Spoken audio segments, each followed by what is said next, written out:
Nick Saban, AJ. I heard he took the LSU job this morning. Coach ain't going nowhere.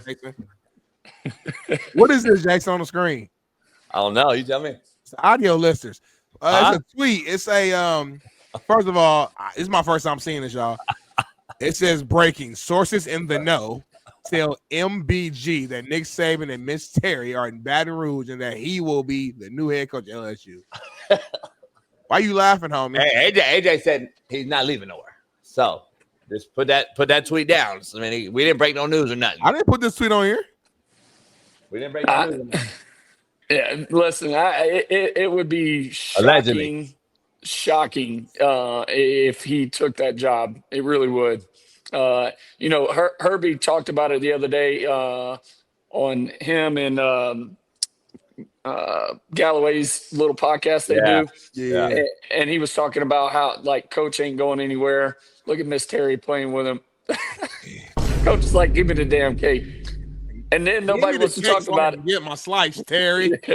And then nobody wants to talk about it. Coach spit all over that damn cake. Oh, yeah. Like, all kind of shit. Yeah. Dip. All kind of shit. That's his take now for sure. Like, AJ, you're saying he is content on TV with McAfee and them. He ain't going nowhere. Yeah, well, I talked to him about probably a month ago. He loves it. Hell, I called him on like a Tuesday or Wednesday, and I was like, "What you doing?" He was like, "I'm cutting up tape on these films and everything that we show on game day. I'm the one that gets to do all that and everything, and then I send it to the producers, and we go through what clips." Like, he loves it. He's making a ton of money. He's still getting paid. He's around the game. He doesn't have the stress. Shit. I know what he's making from Bama, and that's still a ton of money. Yeah. So, if you want to sponsor this show, this show could be brought to you by Nick Saban. Shit. Miss Terry.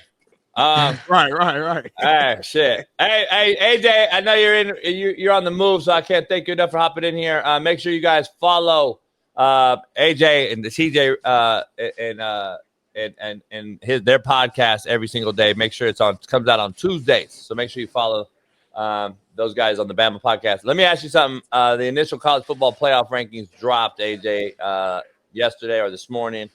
I want to get your reaction real quick. Ohio State's at 1. The controversy seems to be, when Bama's back in this top 4 discussion, the controversy seems to be the A&M Indiana.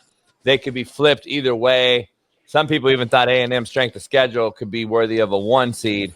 Where are you at with this so far that it just dropped? Shit, I'm happy with it, be honest with you. And I'll tell you why I'm happy with the entire ranking, because this is the first year that strength of schedule has actually gone into it. Yep. The biggest key for me going into this last night and watching this was, where did they put Ole Miss compared to BYU and Notre Dame? The fact that they put Ole Miss ahead of both of those teams tells me, okay, Greg Sankey and all the work he did for the SEC this offseason by saying, hey, if ESPN wants us to add a 9th in-conference game, and you're throwing all this $50 to $80 million out at us and saying, oh, we want you to play a 9th in-conference game, and you said, I'm only doing that if the committee actually goes by strength of schedule and uses that metric, because in the past, the SEC's been getting screwed over because y'all aren't doing that.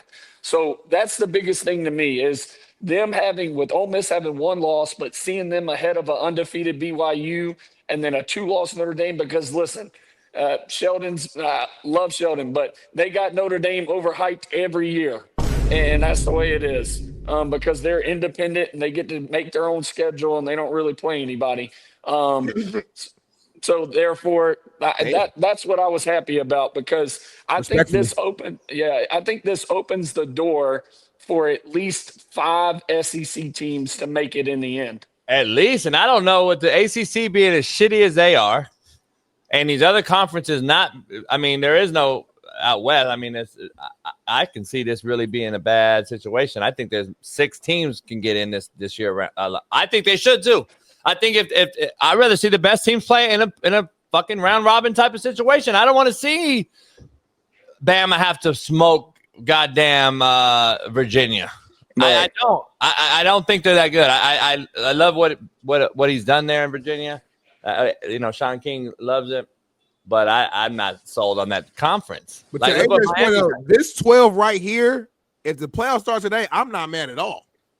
Like this 12 to me makes perfect sense right now. I have no arguments. Typically I do. I'm like, why didn't they do it? But this, I don't know. Like, there's no argument. I think they're, as of right now today, I think they're cooking with this. In my opinion, I think Memphis does not belong in over an SEC. Yeah. Fucking Vanderbilt. I want to see Vanderbilt in there over that. Memphis. Yeah, if Bailey can go back to that original deal, I just think it opens up the way it's set up because Oregon's got a tough game this weekend against Iowa.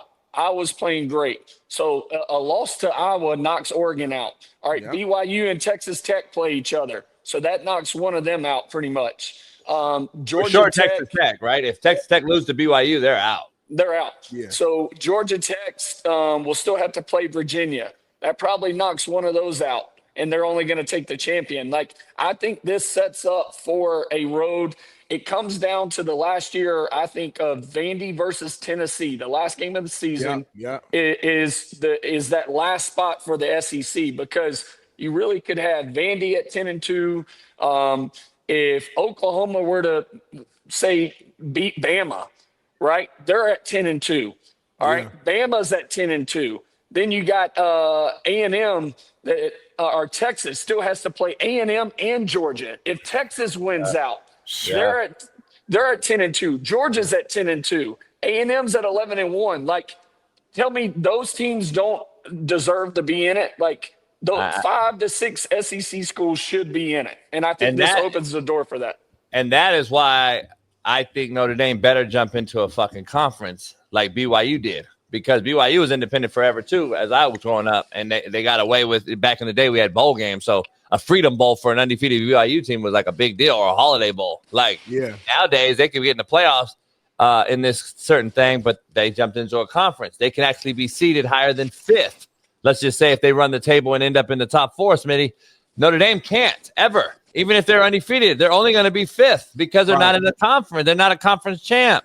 Yeah. So, like, they better jump in this thing, in my opinion. I get Sheldon, like, the TV money and crazy. Yeah. I don't know if they can sustain unless they don't want to play in the playoff. Like, if they don't want to do that, then I don't know. But maybe they don't care about having, like, a top seed. It's like, with the playoffs being 12 and they're talking about expanding it to 16, they're like, shit, as long as we get in, we in.